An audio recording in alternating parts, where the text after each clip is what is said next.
ಬಾಗಲಕೋಟೆಯಲ್ಲಿ ನಡೆದಂತಹ ವಿದ್ಯಮಾನ ಏನಿದೆ, ಬಾಗಲಕೋಟೆ ನಡೆದಂತಹ ದುರ್ಘಟನೆ, ಈಗ ನನಗೆ ಮಾಹಿತಿ ಬಂದಿರೋದು ಅವರು 8 ಜನ ಅರೆಸ್ಟ್ ಮಾಡಿದೀವಿ ಅಂತಾನೆ ಹೇಳಿದ್ದಾರೆ. ಪ್ರಶ್ನೆ ಇರೋದು, ನಿಮ್ ಸರ್ಕಾರ ಬಂದಾಗ ಯಾಕೆ ಹಿಂಗಾಗ್ತದಂತ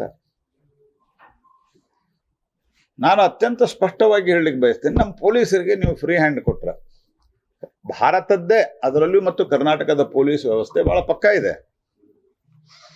ಆದರೆ ಅವರಿಗೆ ನೀವು ಒತ್ತಡ ಹಾಕ್ತೀರಿ, ತುಷ್ಟೀಕರಣದ ಹೆಸರಿನಲ್ಲಿ ಅವ್ರನ್ನ ಫ್ರೀ ಬಿಡ್ತೀರಿ, ಬಾಂಬ್ ಹಾಕಿದವ್ರನ್ನ ಬ್ರದರ್ಸ್ ಅಂತ ಹೇಳ್ತೀರಿ. ಗಣೇಶನ ವಿಗ್ರಹ ಮೇಲಿಂದನೂ ಮಸೀದಿಯೊಳಗಿಂದ ಕಲ್ಲು ಬೀಳ್ತಾವ,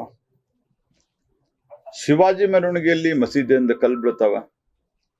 ಮಸೀದಿಯಿಂದ ಕಲ್ಲು ಹೊಡೆದವ್ರನ್ನ ಅರೆಸ್ಟ್ ಮಾಡೋದಿಲ್ಲ. ಅರೆ ಯಾರೋ ಒಬ್ರು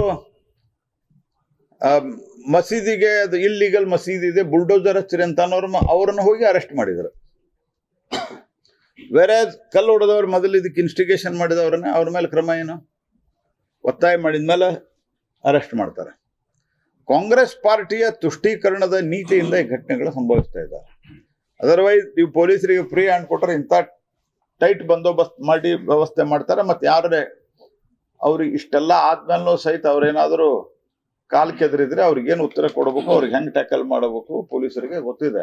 ಬಟ್ ಪೊಲೀಸ್ ಆಫೀಸರ್ ಮೇಲೆ ಸದಾ ಕಾಲಕ್ಕೂ ದಬಾವಣೆಯನ್ನ ಮಾಡುವಂತ ಕೆಲಸವನ್ನ ರಾಜಕಾರಣಿಗಳು, ಕಾಂಗ್ರೆಸ್ಸಿನ ರಾಜಕಾರಣಿಗಳು ಮಾಡ್ತಾ ಇದ್ದಾರೆ.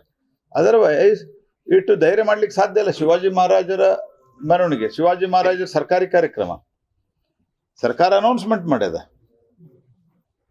ಹಾಗಾಗಿ ಇದು ಒಂದು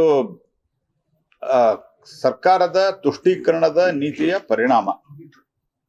ಹಾಗಾಗಿ ಈ ತುಷ್ಟೀಕರಣದ ಪರಿಣಾಮದಿಂದ ಕಾನೂನು ಸುವ್ಯವಸ್ಥೆ ಹದಗೆಡ್ತಾ ಇದೆ. ಮತ್ತು ಅವ್ರನ್ನ ತಕ್ಷಣ ಅರೆಸ್ಟ್ ಮಾಡೋದಷ್ಟೇ ಅಲ್ಲ, ಅವ್ರನ್ನ ಎಲ್ಲರನ್ನು ಗಡೀಪಾರು ಮಾಡ್ಬೇಕಂತ ನಾ ಆಗ್ರಹಿಸ್ತೇನೆ.